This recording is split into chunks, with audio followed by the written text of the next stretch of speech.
Hi, I am Dr. Daneil. This is my #1 best weight loss tip of the entire year. And some of you might say this is just too simple, so I'm going to give it to you in a couple different ways. And then I'm going to just explain why this is so important. Alright, here we go. Only eat when you're hungry. And let me give you to it another way so you really get this. Don't eat until you're hungry. Do you realize how many people eat not because they're hungry? They're sad, or maybe they're tired and they want to get more energy. Many people eat for emotional reasons, and this really gets them into trouble. They're not listening to what their body is telling them. I know there's a lot of pleasure with eating foods, but there's actually more pleasure waiting till you're hungry, and then satisfying that hunger with a good meal versus just eating food when you're not hungry. And on top of that, even when we're full, we keep eating. It's like, how much food can I stuff down the pie hole? What we've been doing is training our bodies to associate food with stress relief, food with happiness, food with a lot of pleasure, to the point where we're constantly bloated. People wonder why we're on antacids, pills for bloating. There's just no more space in our digestive system. Also, think about what this does to your microbes. It's overwhelming the microbes. They have to work twice as hard. Same with your liver and your pancreas and your gallbladder and your stomach. They have to work overtime. So a lot of people are in a situation where their food is controlling them. My whole goal has been to get people more in control over their body and food especially. What is the big problem of eating when we're not hungry? The big thing is you're just raising insulin. Insulin is a very important hormone to understand. It's the hormone that causes fat storage. It's a hormone that also removes sugar from your blood. And the problem with jacking up insulin so many times is you start to develop a protective mechanism called insulin resistance. And now insulin doesn't work like it used to. This is why 80% of the population, maybe more, has insulin resistance that rarely do the doctors ever test for. And of course, this leads to more hunger.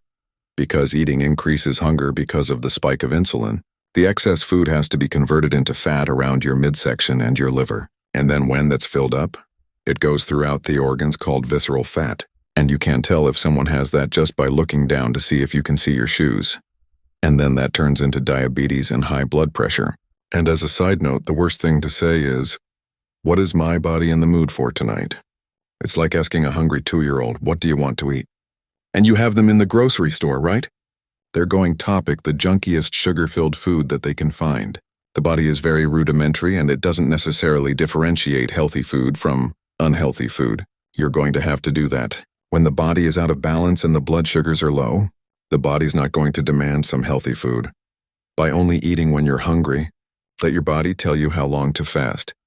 Because I don't think a lot of people appreciate what happens when you're fasting. You are literally burning your own fat.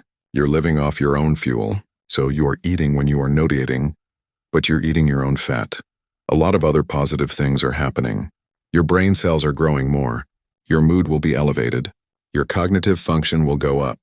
Your inflammation goes down. The other really cool thing about this is that you are going to develop a lot more self-control. It's called willpower. How do you get willpower? It's like a muscle. You have to practice it. Avoid food until you're hungry. Let's do the flip side of this. When you eat food, let's say you ate an unhealthy meal. Food companies have created something called the bliss point. What's a bliss point? Your peak joy, your peak happiness. This is what junk food is designed to do. And the food companies have spent billions to achieve this perfect ratios of sugar, salt, and fat to create this maximum dopamine rush in your brain, which is like pure pleasure. Even the flavor chemicals have all sorts of other things as well to do things to trick your mind, because this is where it's happening. It's not happening in your mouth. It's happening in your brain. This is only half the story. The other thing they do is they spend millions and millions of dollars on how to create this perfect mouth feel. The texture in your mouth, that's huge. The sugar increases sweetness and stimulates dopamine. The salt gives more flavor enhancement. Thustarkas, and I'm talking about modified food starch, modified cornstarch, maltodextrin, that's only there to give the mouth feel. And this is why I created this app right here, which I will put a link down below, which allows you to scan, food like this to be able to quickly identify the 3 ingredients that are in 90% of all junk food: sugar, starches, and seed oils. Those 3 ingredients make up the majority of junk food. The app is cool because it allows you to quickly scan and identify how much sugar and hidden sugar and seed oil is in a food. There's one thing that is not in these junk foods, okay? They don't have protein. Now, what happens when you don't put protein and you give all these other ingredients? It's going to cause you to keep wanting to eat something because there's a phenomena of protein being the most satisfying thing you can eat. There's no protein in there. You'll never be satisfied. In fact, an insect, an animal, and even a human will keep eating until they satisfy their protein requirements. The other thing that's missing in here is the nutrients. If you take a food and it's empty with nutrients, you're also never going to satisfy someone. If you just eat when you're hungry and then the foods that you eat are nutrient-dense, a high-quality protein will be the most important thing to focus on to satisfy you, to also help give your body what it really needs, which is nutrients and protein. The two things that are missing from this right here. The food companies came up with this slogan, everything in moderation. No, because a little bit of this is going to cause you to be hungry an hour and a half later. Another one they came up with is there is no bad food. That's another lie. There are foods that are really bad. Let me just mention hunger for a second, because we really have to be in tune with our stomach and the rest of the body through the day. That's called being in the present. Being sad, having anxiety, being bored is not being hungry. That's completely different. Hunger is kind of a hollowing feeling in your digestive system, in your stomach or your abdomen. Maybe you even have some type of hunger pains or even feel lightheaded. I don't want you to get to that point. I wouldn't recommend waiting till your body is irritable before you eat because your blood sugar's crashed or you have some type of mental change. I don't recommend you wait till that happens. Also, don't recommend waiting until your energy completely crashes.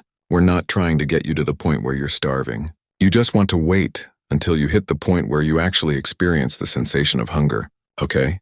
And I think most people know what that means. And then you're going to eat. And then you're going to actually stop when you're full and not keep going until you're stuffed. But to do that, you're going to have to really be in the present and be in tune with your body. Of course, sometimes you're going to have to eat before you go somewhere. The real problem is the mindless eating, snacking between meals. A lot of people just skip their breakfast and go right to lunch and just do 2 meals. I think that's perfect. Sometimes I like to rotate it and have a breakfast and a lunch and then not have any dinner. And even right now, it's 2 hours in the afternoon. I have not eaten anything today and I'm not even hungry. I'll probably get hungry around 4 or 5, and I'll have my 1 meal a day. Usually do that in the winter, and then the rest of the year I might do 2 meals a day depending on my activity level. Because I don't really need as many calories.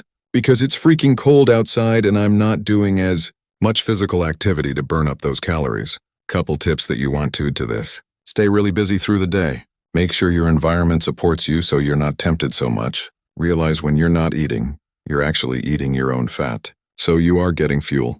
Basically, I'm trying to change the reason why you eat because far too many people eat out of boredom, stress, fatigue, and some other emotional reason. Putting you in control of your own food is going to be huge.